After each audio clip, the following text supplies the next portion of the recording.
People, how are we? Hopefully we're all doing well. I'm Tom.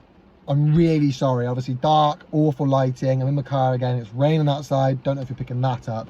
But I'm in a massive rush. It's Thursday night, about 10:30, 11 o'clock. I'm not around tomorrow, so I can't film. Same for Saturday. I'll be able to watch the fight, but not be able to film. I want to get these predictions out. So let's jump into it. Jared Anderson versus Martin Bakole. I really, really like this fight. And it's a really, really tough one to call. Now, in my recent top 10 heavyweight prediction video, you might have seen it.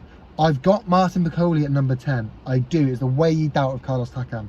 I've got him at number 10, and I didn't have Jared Anderson in the list. So you would think initially, I'm going to pick Bakole, because obviously he's in my top 10. Question is this the passing of the torch? You see it all the time. AJ Klitschko, is this the passing of the torch? It might be, right? Anderson is a fantastic fighter, and he's chiseled guy. You know, he's a chiseled guy. Like, he's great. If anyone can do it, he can do it. That said, Martin Bakole is a giant of a man. He's a beast of a man, and he is a brute, and he's brutal.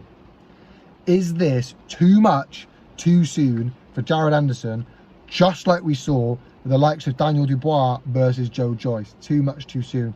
Even Daniel Dubois versus Usyk. Too much, too soon. And like I say, if Jared Anderson does lose this, he'll come back. Of course he will. He's young. He's a young gun, a young fighter. He'll come back. And I think that's why they're giving him this fight. You've got to give him the opportunity, because it's not sink or swim. It's swim or tread water for a bit and try swimming again. It's swim and you do well and you win, or you lose and will rebuild and come back. You're only young, just like Daniel Dubois, especially with Riyadh season. If you impress, even if you lose, you will come back. That's the thing.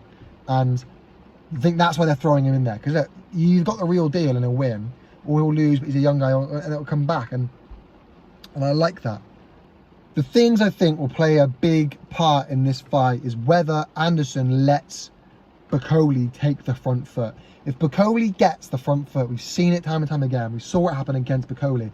If Anderson gets the front foot and stops Bakole getting the front foot, I think we'll see Bakole struggle a bit, because he's a bigger guy, and the pace Anderson can set from the front foot will be, I mean, the only people that really have a better gas tank than Anderson are the likes of, you know, to be fair to Ruiz before everything happened didn't really tire, but you've got someone like an Usyk, a fantastic gas tank.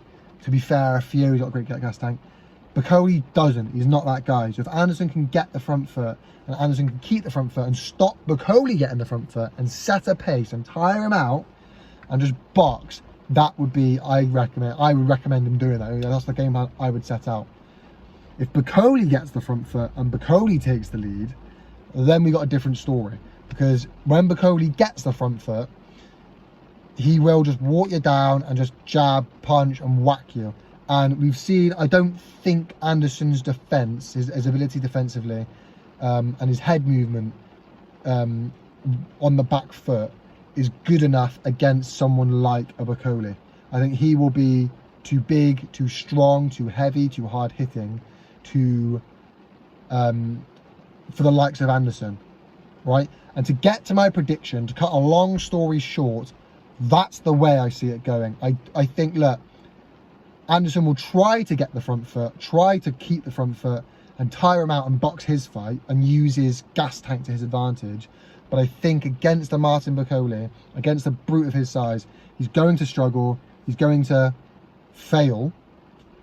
As a result of that, he'll get clipped going backwards by a heavy hand and not recover and stop him.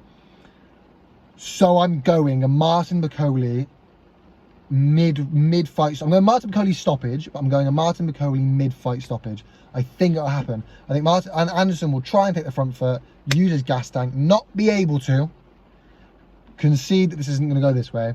Martin Bakole is a top fighter. For me, number 10, will take the centre of the ring, start boxing his way, start boxing his fight.